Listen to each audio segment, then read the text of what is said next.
So why don't we start by having you two introduce yourselves. Tell us your name, the position you're running for. We know it's a nonpartisan position. Please state that, and brief bio. Incumbent, go first. Sure. My name is Ben Swade. I'm running for Multnomah County Circuit Court, position 30. I'm currently sitting in that seat, have been for the last 13 months. Before that, I served as the General Counsel in the Office of the Oregon Governor for 2.5 years. Before that, I was a founding member of the Angeli Law Group, which is a white-collar criminal and complex civil litigation boutique in Portland. We started that firm in 2010. Before that, I was an attorney at the Lane Powell firm in Portland. Before that, I was an attorney at Williams & Connolly, LLP, in Washington, D.C. Before that, I was a senior advisor to Hillary Rodham Clinton, Democratic senator from New York. Before that, I was a judicial law clerk to the Honorable Susan P. Graber of the U.S. Ninth Circuit Court of Appeals here in Portland. Before that, I started life as a child. Why, given the prestigious and presumably high-paying jobs that you've held in the past, would you want to be a county judge? Do you want me to answer? Okay. I believe in public service. I don't mean that in any way that puffs me up. It's what makes me happy. I keep coming back to it. I find public service particularly rewarding when I feel like I can make a real contribution. I thought before taking this position that I could make a real contribution to the work of the court and to the quality of the justice that was being delivered to the citizens of Multnomah County. I think my track record suggests that I'm right. And in doing that work, I am incredibly happy and energized. This is the first job I've ever had in my life where the amount of effort you put into it is directly proportionate to what you get out of it. And so I've really liked working hard and being the best judge I can be. And I think I'd be very happy continuing to do that and growing in my judicial career. Bob? Thanks. My name is Bob Callahan. I am running for Circuit Court Judge of the State of Oregon, District 4, position 30. I was born and raised here in Portland. I went to University of Oregon for my undergraduate work, came back and attended Northwestern School of Law, which is now known as Lewis and Clark Law School, and started practicing law here in Portland in 1988, where I've been a trial lawyer since for about 30 years. What kind of cases have you done? I have done criminal cases, misdemeanor and felony. I've done civil cases, personal injury. I did a sexual harassment case against my alma mater. I did a racial discrimination case against a Fortune 500 company based here in Portland. I've done civil rights cases. I've done First Amendment protest cases. I've done arson. I've done fire insurance cases. I've done stalking cases, both respondent and petitioner. I've done restraining orders, divorces, contract cases. I stopped doing domestic relations, and I've never done juvenile. When was the last time you tried a case to verdict? To verdict,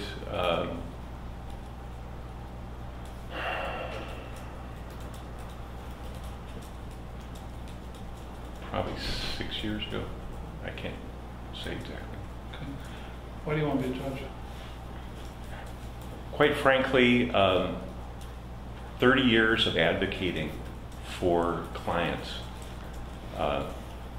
is a lot. And I'm ready to transition to more decision making. I feel like I've seen a lot in those 30 years. And the current political environment, both nationally and locally, I can't sit around and complain about it anymore. Is a judge a person who's going to make a difference in the current political environment? I believe so. How? I've seen it in people's daily lives. And most importantly, I think, is the number of people that I run into that just have unplugged. They've stopped voting. They don't think they have any power anymore. And how does a judge relate to that? Every day when people come into a courtroom, they have issues. They come to the power of the community that's represented through the judge. And I think that in speaking for the community, the judge affects how those people interact with it. But would you be making decisions differently because of the current political climate than you would have 5 or 10 years ago? I don't think it would affect my decision. It would certainly bring my values to the system. Have you ever put your name forward for a judgeship before? No. Why not? I had no cause to do that. If Governor Brown called you today and said, hey, a judge dropped dead yesterday, would like to appoint you, would you take that appointment? No. Why not? I don't believe in the appointment system. Is that, I think you and I talked when you first got in, and I thought that Sure. was part of the reason that you were getting in. No. That you didn't believe in the appointment system. Oh, yes, that's correct. So tell us about that. Our Constitution is pretty clear. The voters shall elect. And I think that in terms of voter involvement in government, this is 1/3 of our government. And to exclude them and to have them feel excluded is not a bright thing in my mind. Almost everybody I talk to about this race and judicial races in general, they remember them as being uncontested. There is no choice. But agreed, there rarely is a choice this year. It's been a little bit different. But so would you prohibit sitting judges from resigning? Or do you call a special anytime a judge resigns? I think Judge Albright is the only sitting judge who was not initially appointed by the governor. And if I remember correctly, Clifford Freeman died in office. And he died close enough to the election of the governor, did not want to appoint a replacement. And so there are situations, circumstances where a vacancy occurs by circumstance and chance. However, I think the current system that we have, and I've used this phrase before, the vacancies are manufactured specifically to give the governor an appointment and to bypass the voter input and voter involvement. I think under our constitutional scheme, that's just flat wrong. Judge Sway, do you want to respond to that? Sure. First of all, there are 4 judges right now on our bench who came to office initially through election. Judge Albright is correct. Also Judges Marshall, Matarazzo, and Litzenberger. I agree. Well, I'll also say that's about the right ratio statewide. About 85% of our judges have come to the bench initially through appointment over the last couple of decades. I agree with Mr. Callahan that our Constitution is clear. Article 5, Section 16 says, when there is a judicial vacancy in the middle of a term, the governor shall appoint. Not may appoint, not could appoint, shall appoint. The system that we have, we might have policy differences about whether it's a good idea or a bad idea, and maybe I can talk about that in a second if you'll let me. But the system is working precisely as it is designed in our state constitution.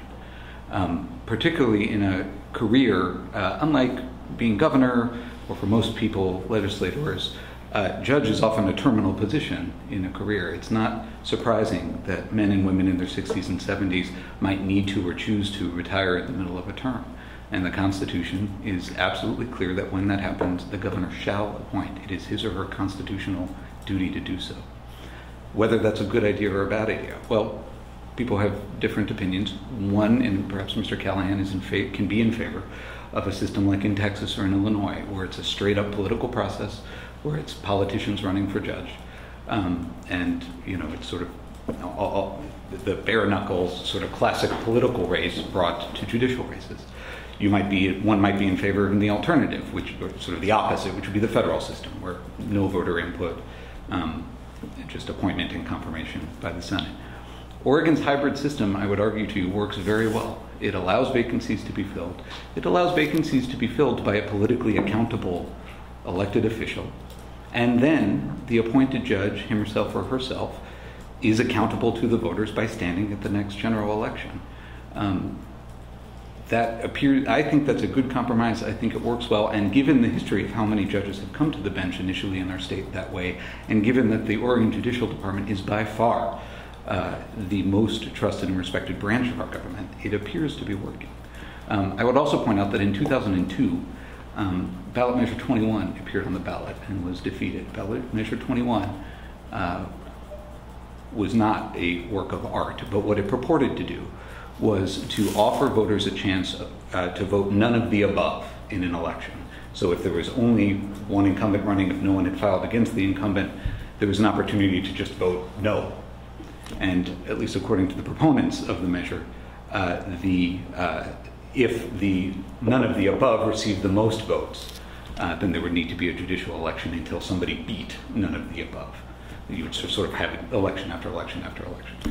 Voters shot that down in 2002. That's the last time I'm aware of an attempt to change the system. And I will close by saying these are all good discussions. People can have different views about different systems. What is odd about this race is that whoever the Multnomah County voters select to be their next judge, the effect of that election is that person will be the next judge. It will do nothing to change the operation of our constitutional system of appointment when there's a vacancy, and it will do nothing to prevent judges from deciding that they want to retire or, more darkly, get sick and not be able to continue. So it's a discussion worth having, and I understand why Mr. Callahan might want to be having it now in this race, given the fact that I was appointed. But the outcome in this race is sort of totally distinct from that system. But what harm? So he's essentially stipulated to your 85% of judges are appointed, so you agree on that. So what demonstrable harm would you point to from that high level of judicial appointments? When the system that we have works properly, and let me say that in Judge Swade's situation, it didn't work properly, it was bypassed. We can talk about that later. There is significant amount of input from the bar committee, local bar committees that review the background, the experience, the credentialing, and they forward the recommendations to the governor's office and general counsel. The biggest problem is the manufactured vacancies, the vacancies that don't occur by illness or legitimate retirement, but ones that are specifically designed to give the governor an appointment. That is directly in the face of our Constitution and the requirement that the voters elect them. Right. So we're in agreement that most judges, 85%, are appointed. But my question is still, though, okay, so what? Are we seeing judges who are unqualified appointed? Are we seeing judges who once appointed to the bench don't show up for work, or throw cases to corrupt lawyers? And what's the harm to the public? The harm is that that's not the way it's supposed to be, quite frankly.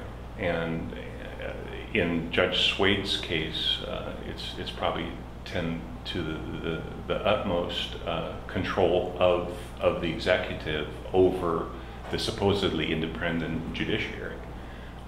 When you have a judicial system where the very presence of a judge in that is because of the governor. And for the most part, any ascension up into a higher court is at the call of the governor. Then the independence of that judiciary is highly questioned. Let me push it into your realm. Imagine, if you will, for a moment, that you're an investigative journalist, and you have a story that it implicates the governor in some way that you think needs to be investigated and publicized. And you go back to your office, and you look around your office, and all of your reporters, your editor, your publisher, all were appointed by the governor. How much independence do you have? And I think in this situation, the governor has far too much power over the supposed independent judiciary.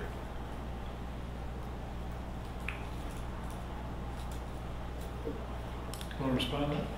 It's a little hard to know how to respond because I don't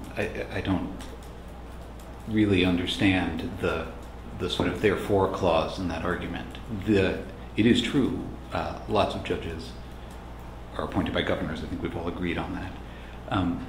I guess two things. One is, I think I disagree with the factual predicate. One of the great joys of my last job, when I was the general counsel in the governor's office, was I got to talk to just about every retiring judge, starting in 2015, the beginning of 2015, February, running through September of 2017. They would send a letter to the governor saying I'm retiring, and I would generally follow up with a phone call or at some point go down to wherever they sat and check in with them. I never had heard a single retiring judge say, I'm retiring because I want the governor to make this appointment. That just sort of doesn't make a lot of sense to me. Certainly the judge that I replaced left the bench because he wanted to do something else, and right now he's a lawyer doing something else. So the idea that the game, in quotes, is being rigged by these judges who want to throw power somewhere else, I disagree with that factually. Systemically, the idea that a judge once appointed by a governor is beholden in some way makes very little sense because of our system's emphasis that the judge must stand for election. The judge is accountable. It is not the federal system where a judge is appointed and serves except in cases of bad behavior. If any judge were a shill for any governor, that is something that the voters could take into account. Moreover, governors change. Judicial careers tend to be far longer than the service of any particular governor. The appointments that Governor Brown has made will be serving years and years and years after she has finished her service, even if she wins this next election. And if she doesn't, obviously it will be far, her service is done and the judicial careers are going on. So I apologize for rambling, but I don't see any evidence that the judiciary somehow lost its independence. As I say, it is deeply respected throughout the state, and I don't even see in theory how it could be as a result of this system, which is, again, exactly what the Constitution calls for. May I have a follow-up? Sure. By the way, I should have encouraged you at the outset. We want both of you guys, if you want to respond to something your opponent says, please do. Just a short example. Judge LaBarre, in, I believe it's July of last year, July of 17, filed for running for his position again. His term was expiring. And even though he was 74 and could not possibly constitutionally fill out his 6-year term, he filed. In December of 17 of last year, he... Because judges have to retire at 75. At the end of the year that they turn 75. Okay. And in December, he announced his retirement and created a vacancy that the governor filled. So that's a manufactured vacancy. But it's an argument, I guess, that Judge LaBarre, I know, was eager to serve every day as a judge, that he was eligible to serve as a judge. I don't see anything... Why did he refile for re-election?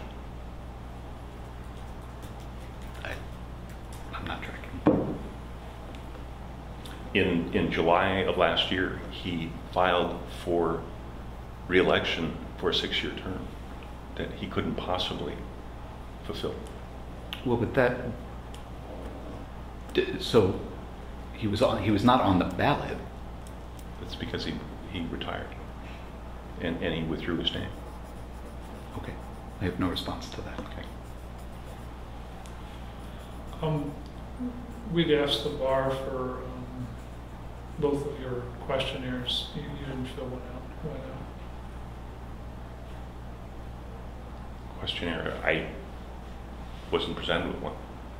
So all judicial candidates fill out, or most fill out a questionnaire with the bar that's sort of who are you, why you're running, what's your previous judicial experience, yada, yada, yada. I'm happy to fill one out when it's presented. Okay. Yeah. Okay, so you weren't aware of that. And part of,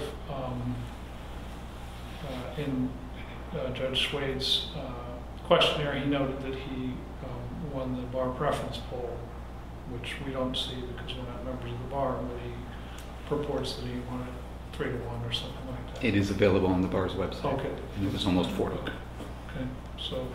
I chose not to campaign. I submitted this statement to the bar, and as is typical for the bar preference poll, about 20% of the eligible members of the bar even voted in. It's not much of an event for most of the members of the bar that I know. May I? Yeah, please. I would just note that report is available if you want it. It is publicly announced. Almost 900 Multnomah County lawyers voted in that poll. And I won almost 80% of that vote. Bob, have you reviewed decisions that Judge Swade has made and would point to any that you take issue with or else that you think illustrate his lack of fitness for the bench? I'm not in any way suggesting that he's not fit for the bench. No, I haven't followed his career. Okay. Is there a judge that I think that he has represented, that he has endorsements from 35 or 37 or something like that? Do you have the endorsement of any sitting judges? Not of any sitting judge. I was, the day after I filed, I was contacted by a sitting but retiring judge who tried to dissuade me from running. I talked with Why?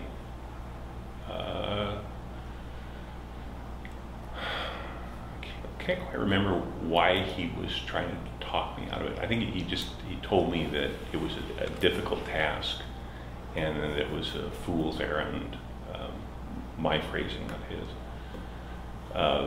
What was your response to that? He actually had we had a nice chat. He suggested that it was probably the best job that he has ever had. And at the end of our conversation, I said, you're not doing a very good job dissuading me from running. I did have a conversation with a friend of mine who's a retired Supreme Court judge, and he said that there's no judge in the state that's going to endorse anybody that's running against a sitting judge, and so I didn't really pursue it. One of the people I did talk to for advice was a retired judge, and we got to talking, and we were reminiscing about a particular case that I had tried in front of him. It was a civil jury trial, and he remembered more about the case than I did, actually. And at the end of it, he said, I guess I actually asked him for his endorsement, and he said, sure, I'd be happy to do that. And similar with Dennis Shen, who's a retired Multnomah County District Attorney. I think one of the last cases that he had tried before he retired. And similarly said, sure, I'd be happy to endorse you. Having worked with me and saw my abilities and said yes. So, Judge Swade, there is a common criticism among some lawyers that we hear from that you could fire a gun through the halls of the courthouse on Friday and not hit a judge. We know that there are fewer and fewer trials that go to verdict, far fewer than there were a decade ago or 2 decades ago. So, what's your experience in the courthouse? Is there enough work? Absolutely, there's enough work. It is true that the judges are independently elected officials, and there's probably a range of workload. But I think our bench has a well-earned reputation for working hard. And it is true, civil trials have actually been flat the last couple of years. And the phenomenon behind that, I think, is a different. I think that's a different issue than the one about whether judges are working hard enough. I just finished trying a 5-day civil trial today, and got to do one of my favorite things, which was talking to jurors afterwards. It is an incredibly moving thing to get to check in with these people who you met on Monday. And these are the people who showed up, right? These are the people who honored their jury summons, but they're not all thrilled to be there. And you work with them over the course of a week, and by the end, no matter what the outcome of the case, they are invested in our system. They believe in what we're doing. They believe that they participated in self-government and in self-determination, and that's very exciting. So I really like trials, and I like working with juries. But civil trials are expensive. We've tried things systemically to try to bring the cost down. We've at least succeeded in making it flat. I think no longer are the numbers dipping. But there is a lot of work. Some of that work has shifted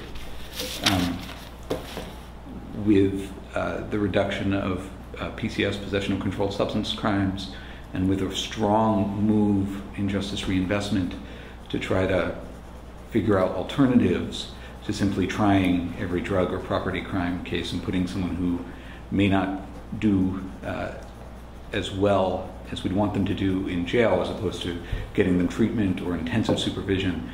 There is a lot of work that is happening that doesn't look like trial work. So we have a number of treatment courts. We have START court, we have STOP court, we have DISP, which is the intense supervision for DUI cases.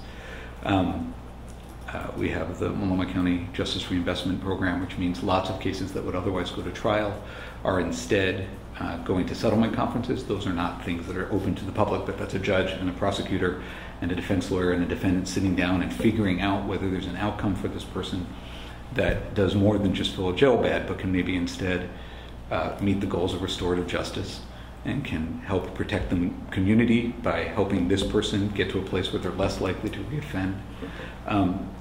Why are those settlement conferences not open to the public? Because they are negotiations. Normally, so there are civil judicial conferences and there are criminal judicial conferences. And normally, in a criminal case, you'll have the DA and the defender negotiating, and at some point it makes sense to bring a judge in and help them resolve it. And that's not a public proceeding, that's just parties talking to see if they can come to an agreement. Having come to an agreement, usually that's going to end in a plea and a sentence. Obviously those proceedings are open, but the negotiations where the solutions are trying to be crafted are not court proceedings. But it is a use of judicial resource, and I think it's a good one to try to improve results and outcomes. And I think all of the data coming out of Multnomah County is that we've done that pretty successfully. There's still issues. Our Department of Community Justice is not sufficiently funded, in my opinion. So there are, probationers are not always getting all the services that they need. But there's been a real shift where you would normally, on a Thursday or a Friday, see a judge on the bench in a trial in a criminal case. Well, that work is now happening in alternative ways that are designed to lead to better outcomes. I'd have to agree that settlement conferences, much of the real work of them is done in private and wouldn't benefit from a public presence at all. And ultimately, if it is resolved, the resolution is in a public courtroom and open to the public. There's a lot that can be accomplished in them. And, if you end up avoiding a multi-day jury trial, it's a win for everybody. The outcomes are accepted by both parties. and the court resources are saved. Bob, what state would you point to as an example of how you'd like to see Oregon's judicial system work?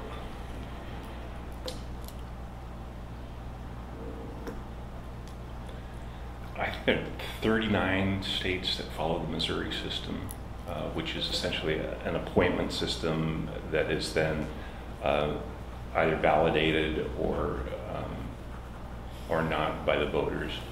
I don't know that that's the perfect system. I don't know a particular state that has a system that I would recommend copying here in Oregon. But the Missouri system starts with an appointment. That's my understanding. And I thought you were opposed to appointments. I'm not suggesting that I'm in favor of the Missouri system. I think that it's the majority system in the country. So I'm wondering, is there a better? You've pointed out some shortcomings in our system, so who's got a better system? I looked at Chief Justice Gillette and Riggs did an op-ed piece, I think 4 years ago, and they were arguing for a straight appointment system and eliminating elections altogether. I think that the danger of that is to further alienate the citizenry from the selection of the people in the judiciary.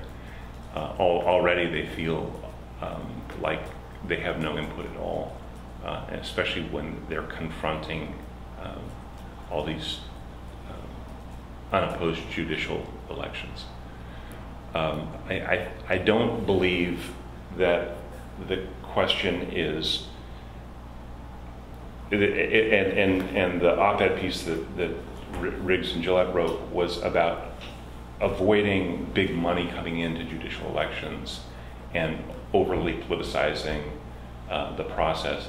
I think that the better answer is to keep the voting public involved in the system, but somehow limiting both the amount of money that's spent on elections and the maybe the duration of the election itself. I just find it disappointing when people feel like they just don't have anything to say with our current system, and when there's so many incumbents that, well, like in this election, I think there were initially 12 judicial positions up for election, 6 of whom were recent appointees by the governor, and most of those were washed out in the primary. There are 4 on the ballot in this general election, 3 of which are running unopposed, and then there's this contested race. And I feel like anything that can connect the public with the judiciary is an advantage for our system. And I hate to say anything anti-democratic, so I'll try and ask this question carefully, but one of the things that we, the 3 of us, for instance, who pay a little bit of attention to, we could name a few judges, we've been in the courthouse, we understand a little bit of judicial procedure, is that we don't know much about what judges actually do. And I'm not sure I believe that the average citizen would, looking at the 2 of you, have any idea who would make a better judge. So do we really want people, if we want to keep money out of politics, which I think we all agree on, that means judges can't tell people who they are, really. They can't run a campaign. So how would the average citizen who doesn't have much contact with the judiciary ever be able to arrive at an intelligent, informed decision about who would make a better judge? Is it possible?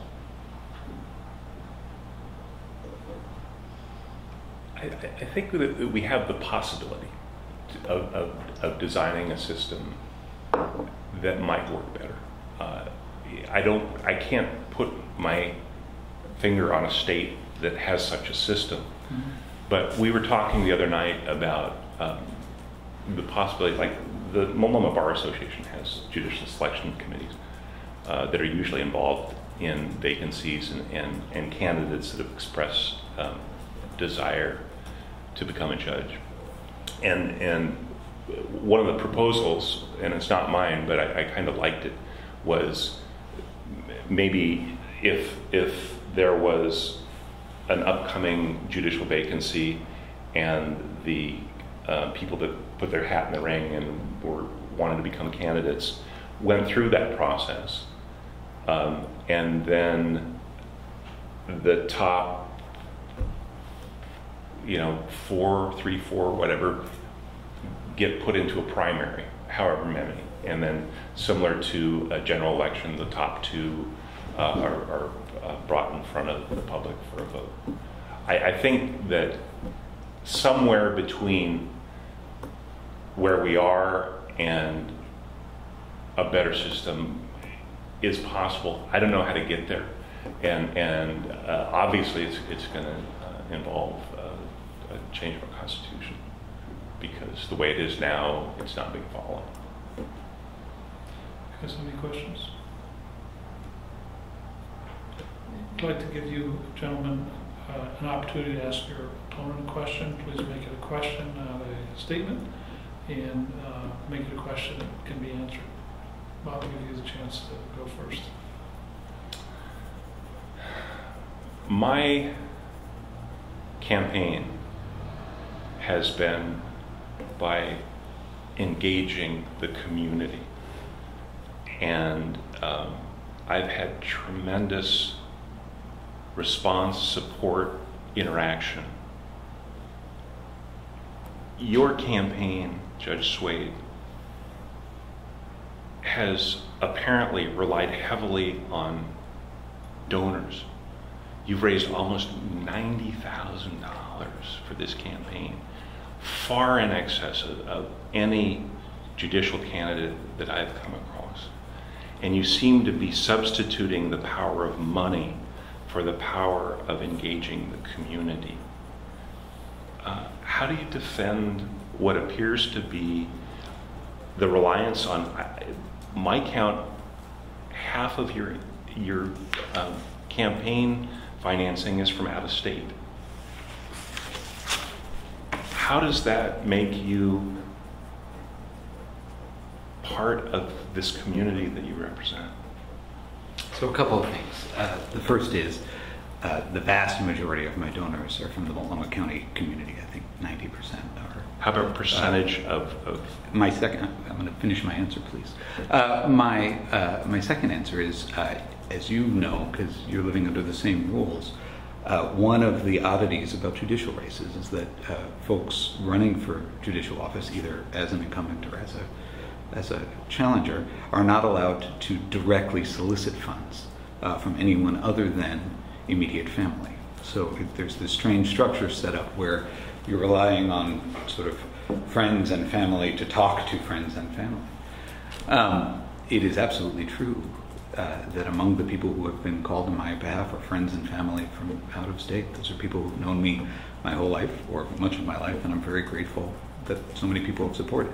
More importantly, the vast majority of donors have been the people involved in the Multnomah County legal system, which I think belies the suggestion that I'm not engaged with the community. I'm engaged every day. It is hard when my job is to be on the bench 5 days a week to do as much time doing other things as might be politically wise, but I'm not going to sacrifice the quality of the work I'm doing for political gain. And the reality is that the people who are supporting me, far from being sort of nameless, faceless whatevers, are the people with skin in the game in Multnomah County. They're the lawyers who are coming to my court, or to the court, looking for relief from their clients, who are showing up and saying, I have an argument and I really want a judge to hear it. And I think the reason you've seen so much support for me in this community is that in the slightly more than a year that I've been doing this job, I've built a reputation as someone who is going to show up prepared, who's going to listen, who has the intellectual chops to understand the law, who has the curiosity to look for the law, and who is whether you walk out feeling like you won or lost, at the very least, parties and attorneys know that they were heard and taken seriously and given their full due consideration. That's why I have support. I'm not substituting anything. I'm building support by doing my job. And I do it with great enthusiasm because I love it. The last thing on this point that I will say is I'm not a politician. I wasn't sitting on a war chest waiting to see if I had an opponent. I was doing my job. And as Mr. Well, I guess the way I'll put it is, well, as Mr. Jaquist said, there are not a lot of voters with deep sophistication about what makes a good judge or not a good judge. And given the limitations on what we can say as candidates, yeah, it's important to introduce myself to people who don't work in the courthouse or have business in the courthouse. And so I'm grateful for the support of people who let me introduce myself to people who otherwise would have even less information about who we are and what we're about. You have a question you'd like to ask Bob? Well, we touched on this a little earlier. Obviously, justice reinvestment has been an enormous source of financial investment, sorry for the repeated word, ever since the legislature launched the program in 2013. I wonder, given what an enormous amount of work the Multnomah County Justice Reinvestment Program, what we call MCJRP, is doing, and what it's a sizable part of the business of the court it now makes up. I'm wondering if you have an opinion as to whether it's going well or not, whether it's focused on the right things or not, and whether or not the money is being spent in the right way and for the right results. I think it is, and I welcome any additional programs, efforts, resources that we can put into non-incarceration, reducing the jail population. I know that we've relied too heavily on incarceration in the past, and I just think that some of the programs, the participation in them is unnecessarily limited. For instance, the difficulty that some people have getting into the diversion program, and I would opt to try as hard as can be done within the law to get people into the treatment programs that they need. For instance, I had a client that was in 4.5 years in prison under plea, and he was begging to get into a substance abuse program, a drug treatment program, alcohol program, and he couldn't do it. While that's not in Multnomah County, I think that any access to the programs that can help and keep people out of jail and into any treatment program that's available. I realized I forgot to say something as part of my last answer. May I very quickly add something? Thank you. Which is, in terms of whether I've substituted one thing for another.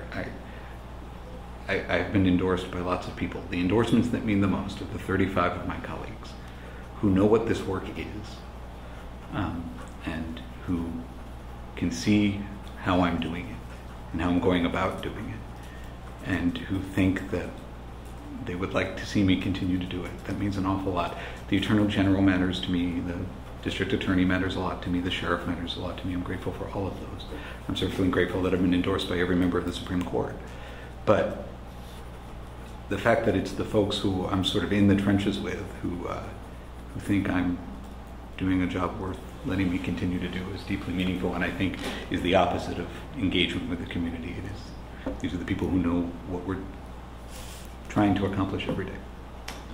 Did you hear a difference in his answer to the question you asked? Would you answer the question? About justice reinvestment? So I think there are a couple things. I think diversion actually works pretty well in our county. What is so spectacular about justice reinvestment in Multnomah County, the way it works is grants are issued or come out of the state legislature to counties to try to reduce the amount of jail beds. The idea is if you, the county, can get crime down at the same time that you're putting less people in custody, then we're going to fund that work if there's a way to get more bang for our justice dollar. What has worked so well in Multnomah County is having these incredible partnerships spring up between the court, the DA's office, the Indigent Defense Office, the community justice programs, a bunch of the treatment providers. We've gotten buy-in in a way that I think a lot of counties haven't. So to the extent that Mr. Callahan's answer was it's working well, I think it's working well. There are two things where I think we're not succeeding as well as we could. The first is the percentage of people who walk through our doors in criminal cases who are suffering from significant mental health difficulties is almost beyond belief.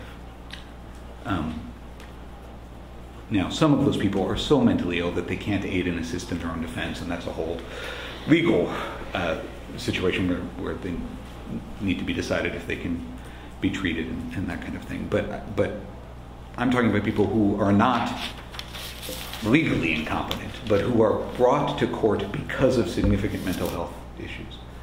I do not think we are doing as well as we could.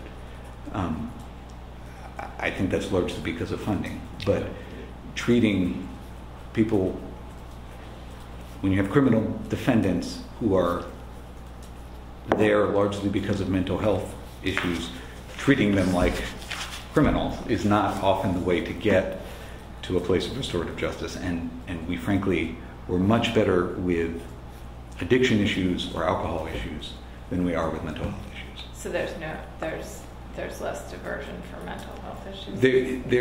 There are less.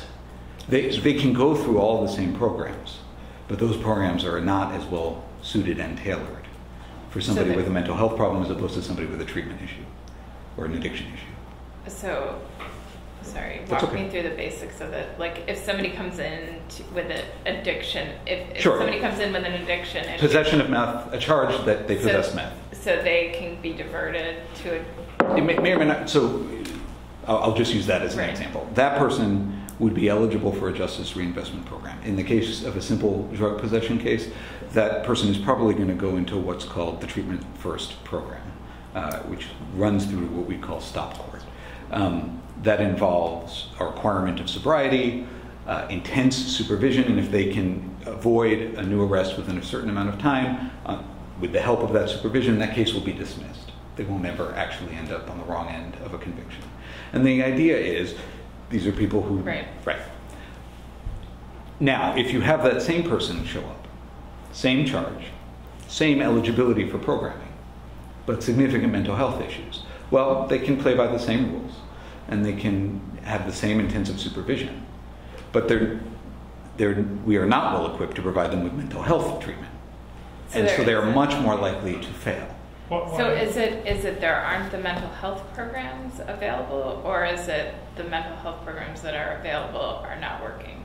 The former, and it's dollars. They just aren't funded sufficiently. So that folks, we are good. I'm very proud of the work we're doing with folks with addiction. So There's there a strong. Aren't the programs. Sorry, it's late on a Friday. They exist. Yeah, but they're not as robustly as they need to, not in the volume that need to, and not to the degree that they need to. But quality isn't an issue as far as you know at this point. As far as I know, the idea, if you are getting a service, right. I have no information that you're getting lousy service. Okay. It just may not be enough. Okay. And to what extent is it a problem that the people that are not fit to stand trial are taking up state resources for mental health that should go to other, that then can't go to the type of person you're talking about? So the general way this works, in quotes, is if someone is found unable to aid and assist in their own defense, that they're just not able to, they're generally sent down to the state hospital for some amount of time, which, as you suggest, is deeply expensive. Multnomah County, the DA's office, in my opinion, has done a very smart thing, which is if the charge that the person is being held to account on is a non-person misdemeanor charge, and the defendant is found unable to aid and assist, then my understanding is the district attorney's policy is they're going to dismiss that case rather than send that person down to the state hospital, where frankly that person is much more likely to spend more time confined in the state hospital than they probably would have been in custody had they been convicted of the crime. So now we're talking about people crimes and felonies. Right. Okay. And it's incredibly expensive is the short version, and there are not enough resources to go around. And my understanding, at least, is that oftentimes there are not enough beds at the state hospital to go around. So a person who is found unable to aid and assist actually has a pretty high priority to get a bed at the state hospital. But that may be squeezing out somebody, for example, who is found to be suffering from a mental defect and civilly committed. And while that person would often go to the state hospital, oftentimes those people end up at private providers because there are no beds. And that is a more expensive option, obviously.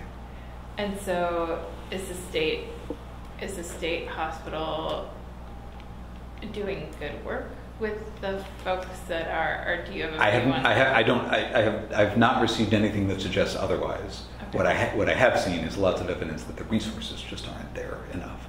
The second, because I promised you two, one is mental health. The second is related, which is the number of folks without stable housing who we're seeing is extraordinary. And in my experience, the way it often goes is a defendant is brought in custody on their 5th, 10th, 15th trespass 2 charge because they were sleeping under a max shelter, or they were in a fountain, or they were and they were arrested and they were booked and they were charged. And generally, by the time they get to me or any other circuit court judge, they've already served some significant amount of time in custody. They might not be in custody right there, but they've probably done several days and maybe been released at that point. So what do we do? Well, generally the way it works is they plead guilty. And it's time served. Right. And I'm hard pressed to think that that is the best use of judicial resources that we can come up with. I'm not pointing fingers or throwing anything at the district attorney's office. They're charging crimes that they believe they have probable cause to charge. But what it does is it turns the court. The court is very good at what it's supposed to be doing. We are not so good at doing things that we're not supposed to be doing, or that we're not trained to do. And dealing with either mental health or folks experiencing homelessness presents significant challenges to the system, where it often feels to me like we're paddling and we're not making significant progress. And so, but that if you're not going to point the finger at the district attorney, what's the solution? So somebody once said the answer to all of your questions is money. If we could fund housing programs and mental health programs sufficiently to keep these folks from being in a position where they're committing crimes in the first place, these sort of quality of life type crimes, then I think it would be easier for the court to distinguish between who is here because they have chosen to do something that is illegal and who is here because they are desperate and stuck and or ill. And have you seen any estimates of how much of the court's resources are being spent on the second question? On the mental health part? No, or the homeless. I think they exist, and I cannot quote them to you. What I can tell you is that in my experience, as I'm seeing misdemeanor cases come through, I think probably at least a quarter of them. A quarter? Or of those, or of that, have an element of that. It's not always the same thing. But where someone has housing instability. A quarter. And that's off the top of my head, but that feels right to me. I would be interested to follow up to find out if there's any harder numbers. Let me find out. Okay. Okay, I think we're running out of time. Since you're both experienced lawyers, I'll give you 30 seconds to close. If there's something you haven't said or forgot to say or want to rebut, Bob, first to you, or you can pass. I think my candidacy is designed to bring judicial selection back to the voters. I think that this is what our system was designed to do. And the bottom line is if people aren't given choice, if people are confronted with these uncontested judicial races, and they'll check out. And I appreciate the attention that you're bringing to this race. And I think in the wake of the federal court systems and the appointments, that we have citizenry now that is taking renewed interest in the judiciary. And I think that's a good thing. Judge, anything to close? Two very quick things. The first is, just because I haven't had a chance to address it, when the governor appointed me, it was because she'd seen me do work as a lawyer for the state for more than 2 years, and she thought I had the skill set to contribute and be of value to the court. And I've worked very hard to vindicate that trust and to earn the trust of the people people of Multnomah County, and in particular people who appear and have business in that court. I think I've done that. There was also a particular reason, which is I have a particular technical skill set that was needed by this particular court at this particular time, which is, in the last year or two, the court has lost a lot of its judges who, before they were judges, were complex civil litigators that were trying and litigating cases that went over a long period of time and were of a significant heft. It just so happens that Judge LaBarre, as we talked about earlier, hit his retirement age. Judge Cantor, whose seat I filled, retired. Judge Bouchon, who may be the best of any of us, became the presiding judge, which is more of a management job than a trying case job. The governor knew that was where I came from. I had been a complex civil litigator and a criminal defense lawyer, but a criminal defense lawyer largely in criminal court, where the cases are of that sort of length and complexity. And so, in addition to thinking that I was a good person for one of these jobs, it was also targeted to, I was the right person for this particular court at this particular time. And in fact, I've been assigned in a number of significant complex cases, one in which the state is suing a company for more than $100 million. In my first year on the bench, I have earned the trust of the court sufficiently that I'm being assigned those cases. The second thing is,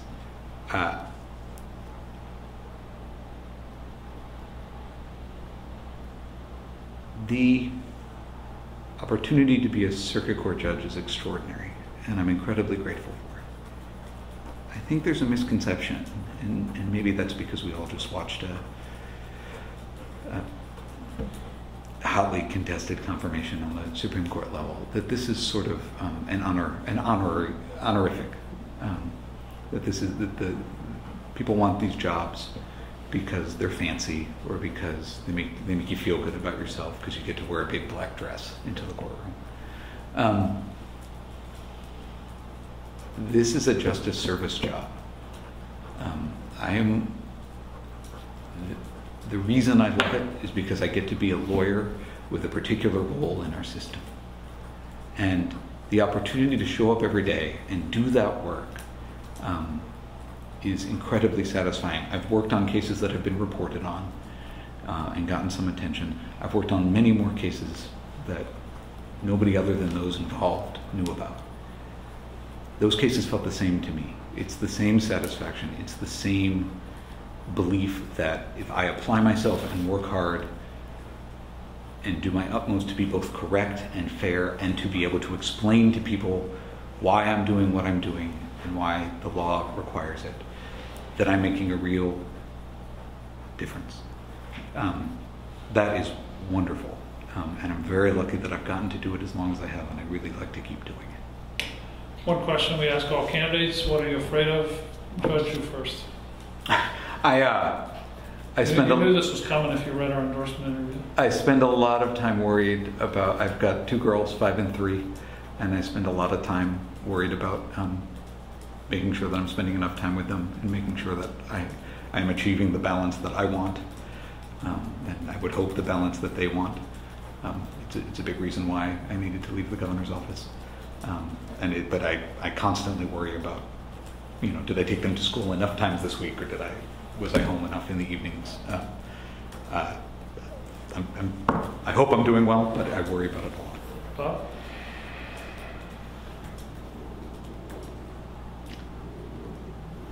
The judicial system, and specifically judges, have an incredible power to influence people's lives, oftentimes people in conflict.